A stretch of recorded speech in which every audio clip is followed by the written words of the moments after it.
Hi guys, I'm back again.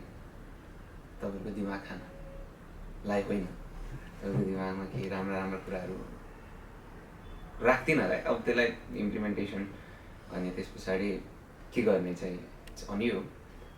आज हामी एकदमै सानो तर एकदमै डिसाइडिङ कुरालाई यसो एनालाइज गर्नु खोज्छौँ है त।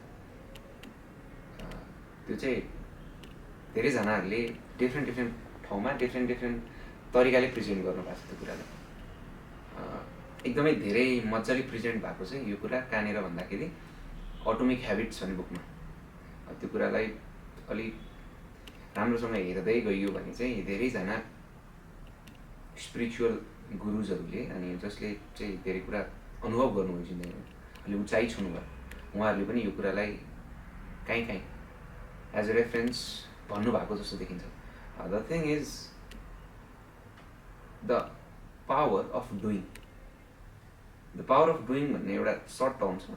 त्यो टर्मले कस्तो वाइड कुराहरू हामीलाई सिक्न अनुरोध गर्छ कि त्यहाँनिर चाहिँ हामीले यसो मजाले हेऱ्यौँ भने सिम्पली यो चिजले के भन्छ अरे भन्दाखेरि तिमीले कुनै पनि चिज गरिसकेपछि त्यो चिजबाट तिमीले दुईवटा रिजल्ट पाउँछौ अरे।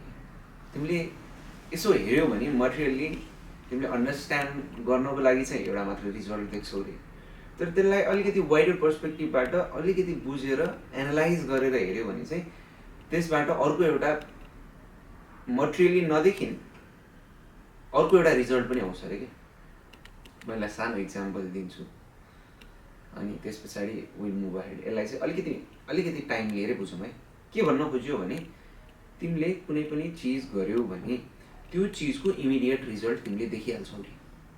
अनि त्यो इमिडिएट रिजल्ट देखिसकेपछि त्यति मात्र हो यसको रिजल्ट भनेर चाहिँ नसोच्नु रे। त्योभन्दा पछाडि पनि त्यो डुइङको रिजल्ट हुन्छ हो। त्योभन्दा पछाडिको रिजल्ट चाहिँ हामी एनालाइज गर्नु खोज्छौँ। त्यो इमिडिएट रिजल्ट त जसले पनि देखिहाल्छ। भनौँ न आज मलाई wait I am talking about my student perspective है त। एउटा सानो स्टुडेन्टको इक्जाम्पल लिएर कुरा गर्छु।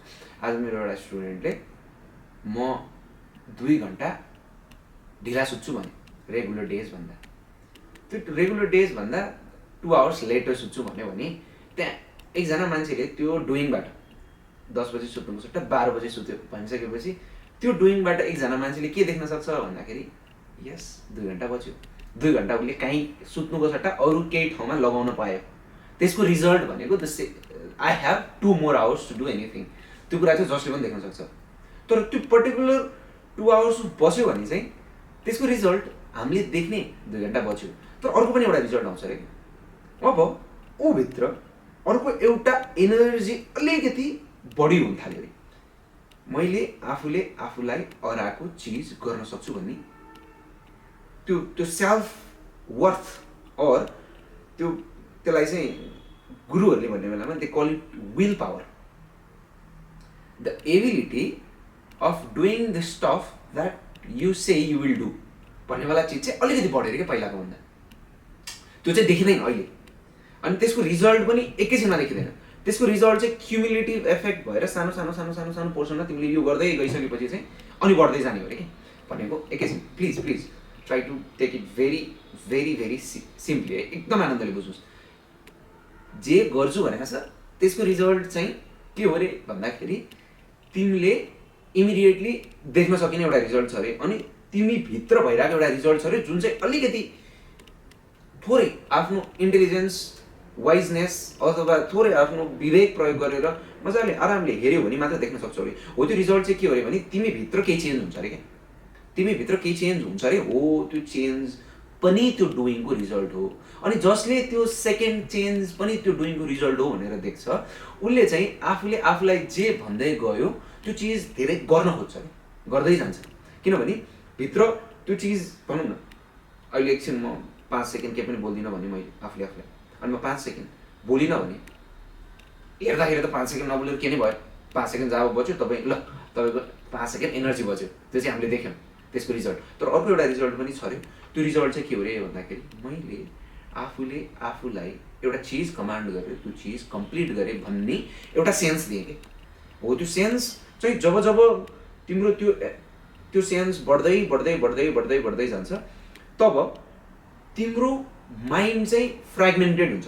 मैले भनेको बुझ है, तिमी को हो भनेर मैले अहिले तिमीलाई सोधेँ भने तिमीले एउटा चिज भन्छौ, तर त्यही चिज एकछिनपछि अर्को हो भन्न सक्छौ, किनभने युआर जस्ट फ्रेगमेन्टेड दियर।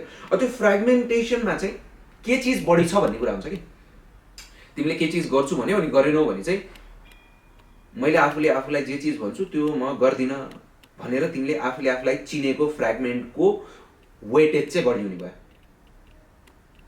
यहाँनिर छ 2-3वटा फ्रेगमेन्ट्स, त्यो फ्रेगमेन्ट्समा कसको वेटेज बढी छ भन्दा चाहिँ अहिलेलाई तिमीले आफूले आफूलाई भनेको गरेनौ भनौँ न के चिज, त्यही द पावर अफ डुइङ जस्तो the power of not doing.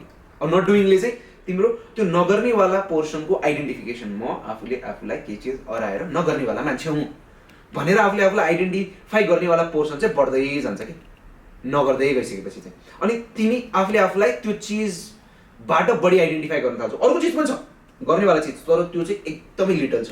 अब तिमीले गर्दै गर्दै गइसकेपछि यो चिज बढी हुँदै जान्छ, यो चिज बढी हुँदै जान्छ, अनि यो चिज कम हुँदै जान्छ, यसको वेटेज बढ्दै गइसकेपछि अब now you identify yourself as a doer. अनि त्यस पछाडि बिस्तारै बिस्तारै यो सानो चिजहरू गर्दै गइसकेपछि चाहिँ जब तिम्रो त्यो ability of doing what you say to yourself बढ्दै जान्छ, त्यस पछाडि you give your mind a very big thing, it will do it as well के।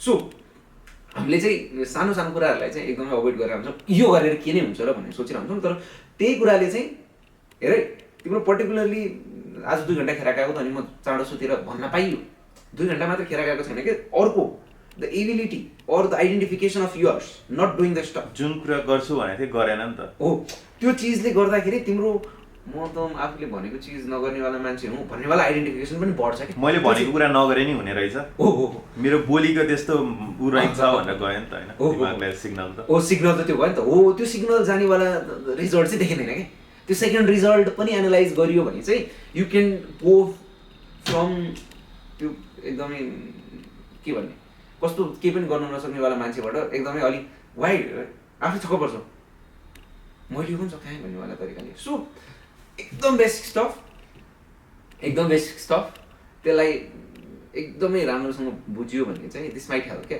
यसलाई अब यसलाई कस्तो मजाले एउटा ठाउँमा प्रेजेन्ट गर्नुभएको छ भने हाम्रो गुरुले के भन्नुहुन्छ भने the best day to beat the procrastination habit is today, because you can't beat it tomorrow.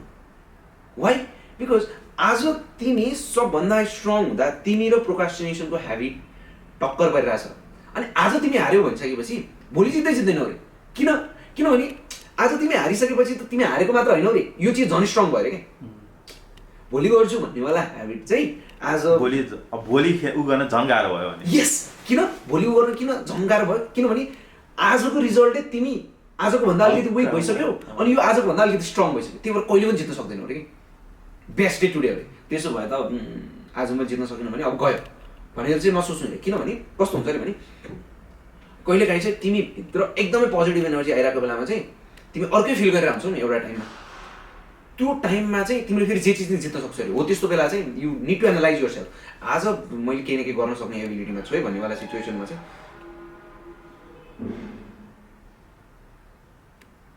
तिम्रो त्यो अन्डरस्ट्यान्डिङ चाहिँ आई डोन्ट नो इफ समय इज हियर, तिम्रो त्यो अन्डरस्ट्यान्डिङमा चाहिँ यस्तो के एकदमै अर्कै फिल गरिरहेको बेलामा मात्र जित्न सक्छौ अरे। Regular you if can't beat यो habit today then it can't beat any day रे। बिकज आज जित्न सकेनौ भने आजको रिजल्टले के भयो अरे भने भोलिपल्ट झन् द्याट ह्याबिट अठोट पनि गयो नि त, ल यो गर्छु भनेको झन् द्याट ह्याबिट स्ट्रङ गरेर के ह्याबिट छ तिमी छौ, आज तिमीले यसलाई जित्न सकेनौ, आज तिमी हार्यौ भन्नु पाएको छैन, अलिकति तल झरिहाल्छौ अरे अनि अलिकति माथि उठिहाल्छ, अब भोलि त कसरी जित्छौ त झन्। The best day was today. अब जित्नै सकेनौ भने चाहिँ अब कहिले पनि जित्न सक्दैनौ भने चाहिँ होइन अरे, कहिलेकाहीँ there is a chance that you will feel so good, you will feel so right and everything is going in your favour, यहाँनिर चाहिँ तिमी यस्तो खतरा हाई फिल गरेर आउँछौ अनि यो बेलामा फेरि जित्यो भने चाहिँ द्याट इज गुड। फेरि अब यसलाई जितिसकेपछि यो अलिकति तल गयो तिमी माथि गयो अनि फेरि they would be bad days, फेरि तिमी तल आउँछौ। तर त्यो सिनारीमा चाहिँ जस्ट यु हेभ ह्याबिटले नै तान्नु पर्यो you have to just let yourself win क्या। अब यो एकदमै नै एनालाइज गरेर एकदमै सानो कुरालाई अलिकति राम्रोसँग देख्न सक्ने माइन्डको लागि मात्र भने भनेर हाँस्नेवाला माइन्डले चाहिँ यो बुझ्दै बुझ्दैन यसले के भन्नु आयो यार भन्नेवाला मान्छेले चाहिँ अब यो दे वन्ट टेक इट। तर यसलाई अलिकति डिटेली राम्रोसँग एकैछिन सास फेरेर मात्र एनालाइज गरियो भने त हो नि यार। कुनै पनि डुइङको अर्को पनि एउटा रिजल्ट हुन्छ, त्यो रिजल्ट भनेको चाहिँ that will shape how you gonna be. Immediate result त दियो तर भोलि पर्सि के गर्छौ भन्नेवाला कुरा पनि त्यसले गाइड गरेर हुन्छ। त्यो चिज जसले देख्न सक्छ उसले चाहिँ oh my God all of my doing are taking me towards some place, immediate result पनि दिँदैछ अनि यसले मलाई कहीँ पनि लाँदैछ भन्यो भने चाहिँ अब it's doing would be beautiful के।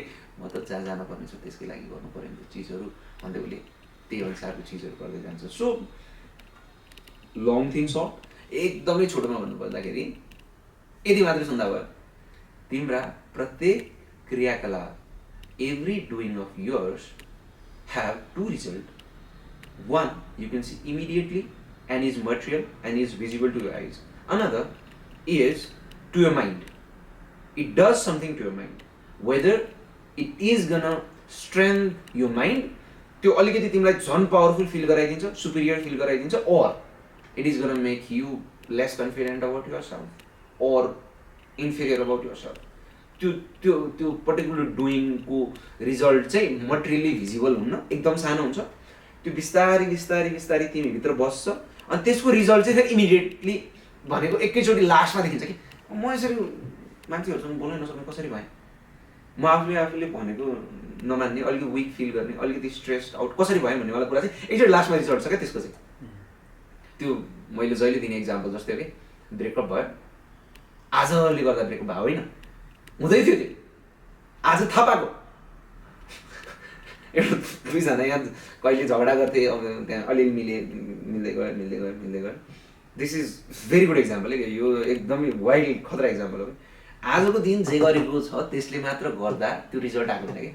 There was cumulative stuff happening that you ignoring, त्यसकै क्युमुलेटिभ इफेक्ट हो त्यो। हो त्यस्तै भने जस्तो तिम्रो मनमा तिमीले के चिज गर्दा नगर्दा के चिज भइरहन्छ, त्यो चिज तिमीले इमिडिएटली नदेख्न सक्छौ तर त्यसको क्युमुलेटिभ इफेक्टले चाहिँ यो personality is developed, you more confident, you less confident, you feel good, you feel bad. हो त्यो कुरा चाहिँ भित्र सानो चिजहरूले भइरहेको हुन्छ। सो अब त्यही भएर स्मल डुइङ्सको इम्पोर्टेन्सलाई अलिकति हेर्ने अनि यो स्मल डुइङ्सलाई कसरी बढाउन सकिन्छ, कसरी अलिकति you can feel good about it अनि त्यस पछाडि यसलाई कसरी एज अ ह्याबिट प्र्याक्टिस गर्न सकिन्छ भन्नेवाला कुरा चाहिँ जेम्स क्लियरले सहीसँग लेखिदिनु भएको छ अटोमिक ह्याबिट्स भन्ने बुकमा। Just go through it if you have time, अथवा समरी मात्र पढ्नु भयो, एकदम सानो कुरा गरिदिनुहुन्छ। तिमीले सानो कुरा गर्दाखेरि त्यो सानो कुरा गरेर पाउने रिजल्ट मात्र पाउँदैन, अरू चिज पनि पाउँछौ भन्नुहुन्छ कि त्यो चिजलाई एक्चुअली यता हामी एस्टोनियन फिलोसफर अनि गुरुजहरूले चाहिँ they call it will power, यो एबिलिटी टु डु, सङ्कल्प शक्ति भन्नुहुन्छ तपाईँको। So yeah that's all for this session, see you in another session, bye, good day.